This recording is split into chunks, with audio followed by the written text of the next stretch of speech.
NSA whistleblowers have been telling us for a long time that the NSA was violating the law and surveilling the public. Nobody paid attention to them. Nobody paid attention to us. But when the Ed Snowden documents came out, suddenly it was all believable. Yet we've only seen 1% of those documents being released. We've seen that Glenn Greenwald has taken 100% control of those documents. And we see that new media corporations are being made out of the stash of documents. Major book deals, major movies are in the works about this. And so the question is, are we being controlled? Is there a limited hangout going on here with this 1% and the 99% being held behind? Sibel Edmonds of boilingfrogspost.com is joining us today. She has a lot of questions. Well, Sibel, thank you for joining us. Now, one of the things that concerns us from looking at this is the fact that only 1% of these documents have been released.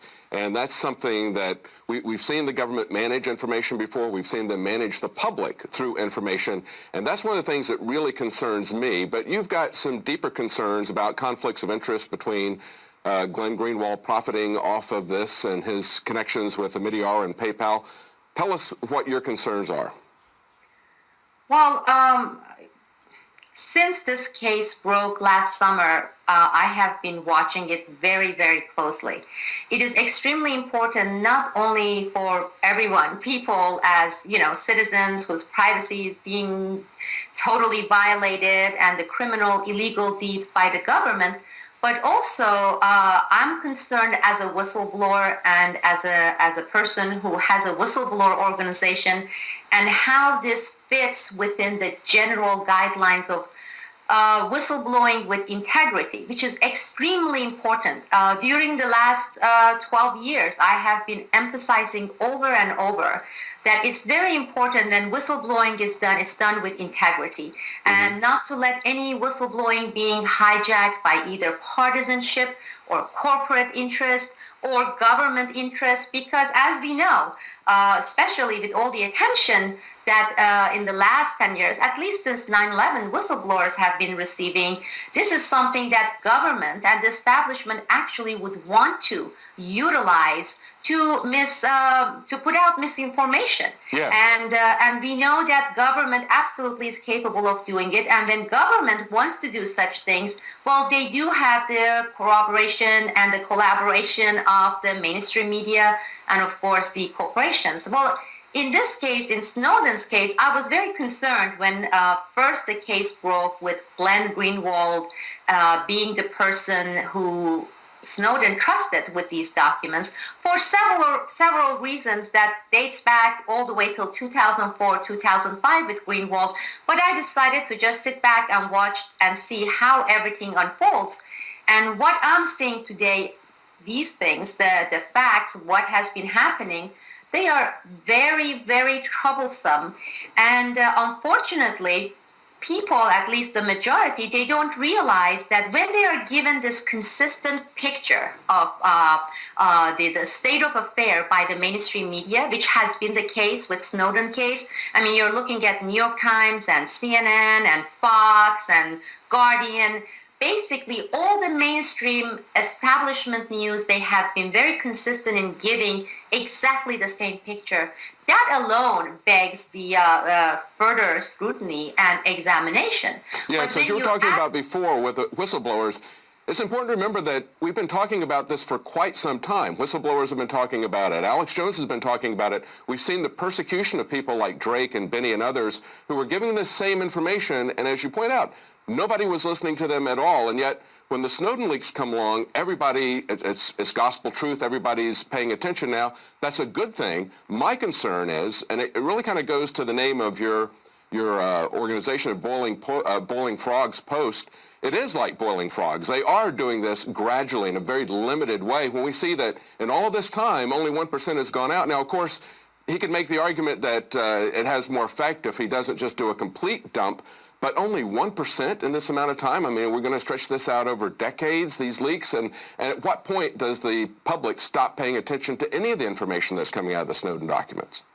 I think you made all the great points. First of all, let me address your point one, which is very important. You talked about how the real whistleblowers have been ignored. We have had Russell Tice, who spent over a decade with the NSA, coming out publicly and talking about how the NSA is collecting information from the judges and Congress and blackmailing them. We got zero media attention on this case from a well-known whistleblower who had received medals from the Air Force and has received awards from the NSA. So that's an excellent point. The second point that you made also is extremely important, and that's the fact that only 1% of these documents have been released. The argument that we are being given by people like Greenwald is that, oh, this is much more effective. However, as they are saying and providing the public with this line, which is a baloney line, the same Greenwald is making multi-million-dollar book deals with mainstream publishers who would never, ever publish anything that is against the establishment with documents that they consider to be stolen and highly classified. Yes. And this person, Greenwald, promises the publishers that he's going to withhold some information, some of these documents, which are not his. These are the ones that belong to the government, the United States people, to Snowden, who obtained this. So he has the second-hand documents.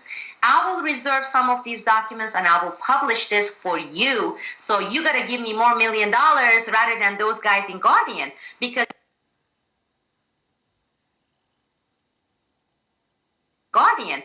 it just came out that the same thing, journalists in Guardian now, they're trying to go and shop for books minus the documents. Therefore, Glenn Greenwald got all the millions of dollars on that. Secondly, he goes, and this is the man who has spent a decade attacking mainstream media, justifiably, very nicely. I always agreed with him. His points on corporate mainstream media.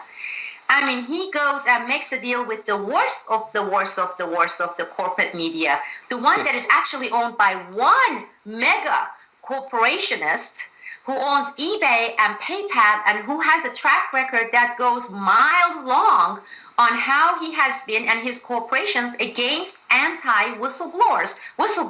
With Manning case, PayPal froze their accounts.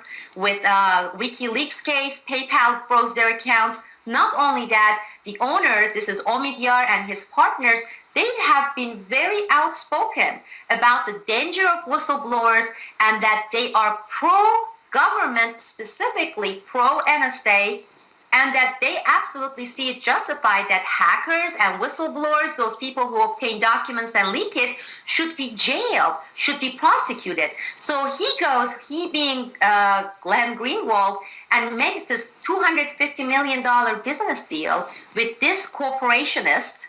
And this is the same man who spent 10 years attacking all the other mainstream media, always tagging them as corporate media. So you're looking at someone who is absolutely driven by hypocrisy, somebody who has been absolutely driven by money, dollars. Yes. His book, Glenn Greenwald's book is going to come out in June. It's going to come out in March, April this coming year. This means he made this deal with the publishers as soon as the case broke. Oh, that's interesting. As soon as these documents were hang on, Sibel. Hang on, Sibel. We're out of time for this segment. We're going to end the program, and we'll be right back with this interview. Well, when PayPal's owner, Pierre Omidyar, announced a new venture with Glenn Greenwald that he was going to fund with $250 million, the mainstream media fell all over itself, describing him as an altruistic philanthropist billionaire. But what's really motivating this merger between them and this new venture? We've been talking to Sibel Edmonds of BoilingFrogsPost.com.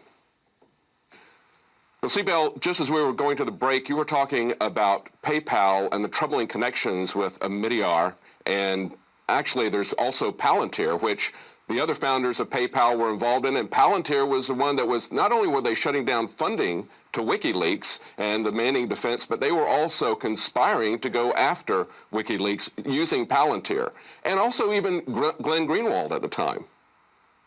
Absolutely. Yes. And as I said, it sums up basically the type of person we are looking at here, and that's a person who is driven by hypocrisy. I hated corporate media, but when the money comes to me and I'm being bought out, I am pro-corporate media. He's saying this is totally justified. There is nothing wrong that he's going to save most of these documents and give it to, and actually the ownership of it, to Pierre Omidyar of PayPal, and then they together are going to decide what they're going to publish or not for money. Same thing with the book deal, for money, and pair it up with hypocrisy and money. Well, these are the incentives, these are the motivations that taint any whistleblowing, not in this case, in any case.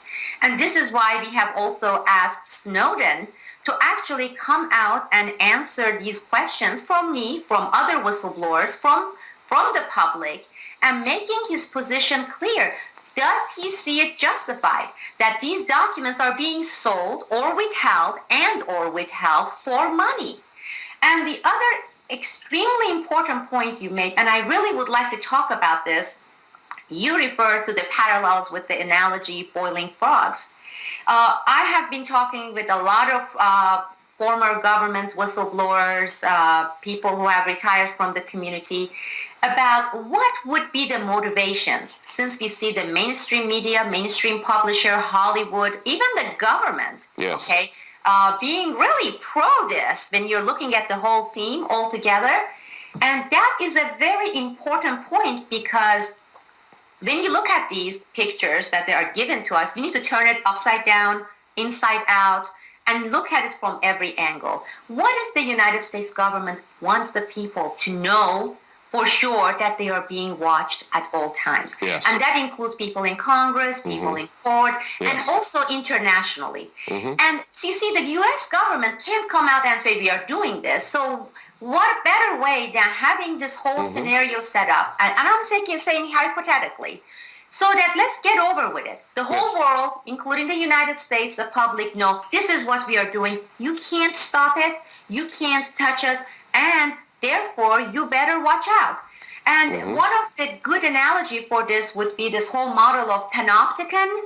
Yes. When people know that at all time they are being watched by these unseen eyes. When you have that concept totally placed and ingrained within the people's psyche, that's when you're at the last stage of the police state, and that's exactly where we are getting at. So my question to all these people within these organizations like NSA who left, who blew the whistle, was, do you see this as a possibility? And they see that, yes, absolutely this can be the possibility, especially if we see that nothing really happens. Yeah, they're talking about tweaking some FISA laws. Yes, we have heard some barking from Congress. We have been hearing barking from Congress for so long. They come out, they bark, they don't bite. Same thing with the international leaders. Well, you know, Sibel, I think it's interesting, as you pointed out before, you had this total 180. We had whistleblowers that for a decade were telling us what was happening with Drake and Benny and others. And as you pointed out, nobody paid any attention to it. And now there's been this dramatic turnaround where not only is all the mainstream media taking this as gospel truth when they totally ignored everything from all the internal whistleblowers, everything was ignored. Now it's all gospel truth. It's now movie deals, book deals, all with stolen documents that supposedly affect our national security, if you believe the NSA spokesman. I guess one thing that I've seen from people pushing back on this idea, and I agree with you, I do think that it is actually in your face, panopticon rollout. But one of the things that people have pushed back on this is like, look, this has been pretty embarrassing for the NSA. We've caught James Clapper and others committing perjury before the Senate, and yet nothing has happened to them, has it? And one of the things that occurs to me is that perhaps this is maybe what they hung out some of these guys in an agency where there was another agency that wanted to essentially get their power. You know, you got this bureaucratic infighting because there's a lot of overlap in terms of responsibility between the FBI, the NSA, the CIA, Homeland Security. They've got all these different turf wars that are going on internally. So they could have hung out some of this data to let some of these guys hang out to dry. But the big story is that, of course, nothing has happened to James Clapper or any of these guys. No, and you just refer to this term shame. I mean, really, since when the government has had any shame or embarrassment? That's right. I mean, to even get into that would be really a far stretch. The fact that there are people who actually have enough integrity to be ashamed and to be embarrassed, really, I would seriously doubt any notion of shame or embarrassment when it comes to the high-level bureaucratic people within our government and the administration and our elected officials. They are beyond shame. They are beyond embarrassment. They say they've been embarrassed by these leaks, and yet not embarrassed enough to change anything. They simply push back and say, oh, these people ought to go to jail. We're going to do it. It's for your own good. And we see people that are involved with PayPal, like Max Levkin, saying that he loves the NSA. He loves this trade-off of, as he puts it, liberty for, or rather privacy for security. But of course, you don't get any security if you lose your privacy, and you don't have any liberty if you lose your privacy either. Absolutely, and Greenwald has established partnership with these people, with these exact same people. Basically said, I had a price. You buy me, and I will be pro you. I was, before anti you because you were not paying me. And I want to also talk about something that is very, very important, and that is the government's duality or duplicity in this whole case beyond that. And that is, on one hand, we have this government that says, the properties, these were government properties, they were highly classified, they were stolen. Yet, the same government says, it's okay, any reporters, in this case Greenwald, who has these documents, to go and trot the globe and travel with it inside his laptop, to go sell it to mainstream publishers, to go and sell it to Pierre Omidyar, PayPal's tycoon, to go and sell it to the Hollywood studios. They are saying they are perfectly fine with it. We've never had a case like this in the history of this country. I know Greenwald is very good as someone who was an ambulance chaser attorney, who muddies the water and puts all sorts of modifying elements to argue and say, no, that's not the case. Government is chasing me. I spoke with another expert with law enforcement. I said, how could it be that you have this guy's husband, Greenwald's husband, what's his name, Miranda, and this is 3 months, 3 months after the story broke, supposedly our government was supposed to drone Snowden and Greenwald, yet this man's boyfriend, husband, is going from Germany to London, and he's carrying 1,000 document files in it. They're telling me even people within borderline IQ level, forget about intelligence, forget about average intelligence, forget about even, borderlines, they would not do such a ridiculous thing. What is this assurance that says, we have these documents and we are just going on the plane and we are traveling all around the world with suitcases and the laptops filled with documents? That itself raises so many flags. And again, we do not get answers for these inconsistencies, conflict of interest, and all these questions that says, this is not what they may want us to believe it is. However, most people, they have this Messiah complex. They want some entity. We did that with Obama. Didn't people say change?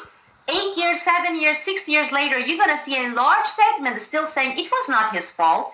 They made him do it.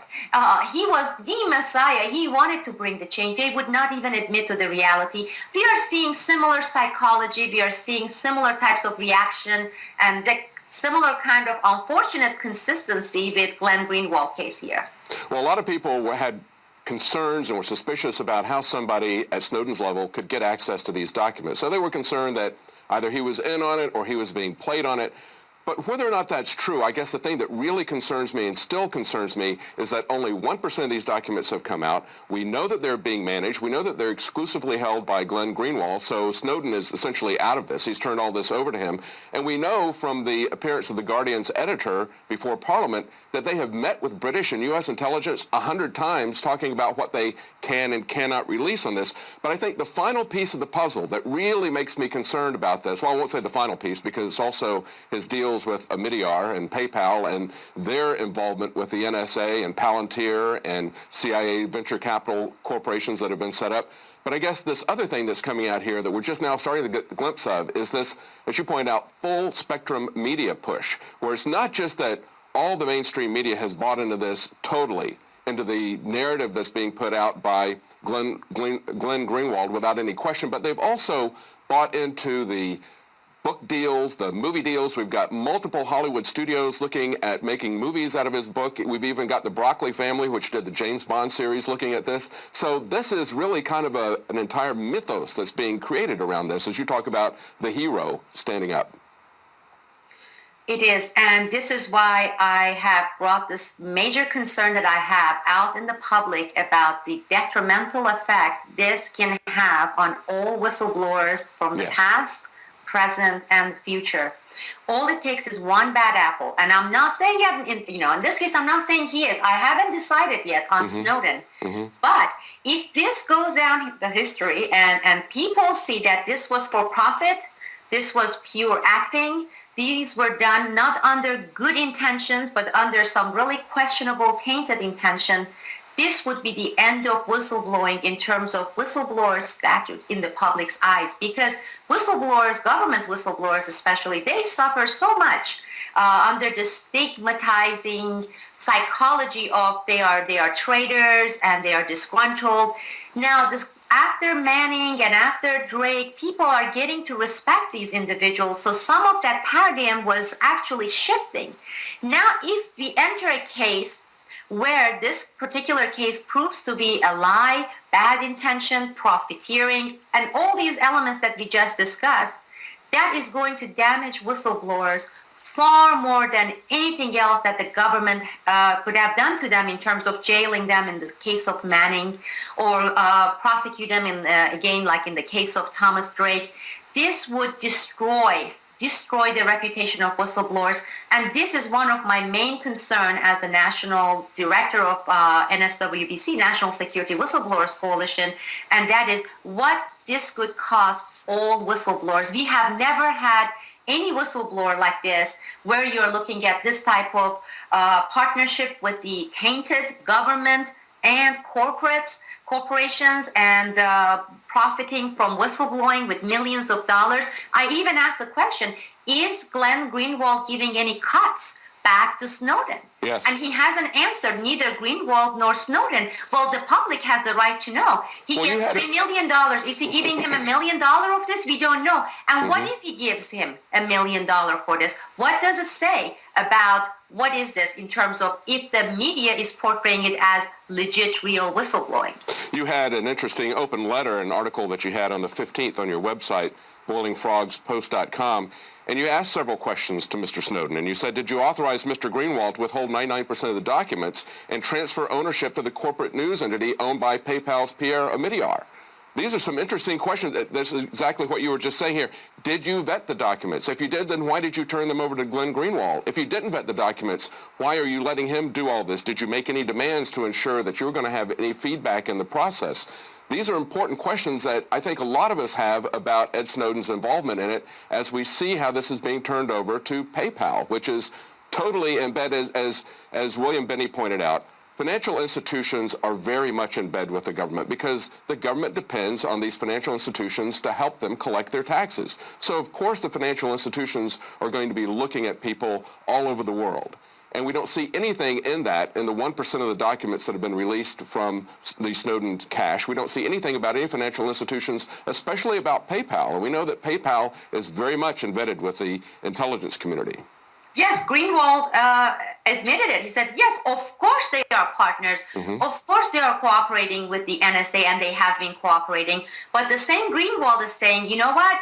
He's saying Snowden gave me the entire authority. He said, you can do as you wish. So if I make a book deal, and he's saying that this is all completely sanctioned and authorized by him. He gave it to me, and he didn't put any condition. He said, do as you wish. That's what he's been telling the public. I don't think any legit whistleblowers would ever do that. Take a look at the history. We've never seen whistleblowers doing that. This is highly questionable. And if I were in his shoes right now, I would be screaming loud.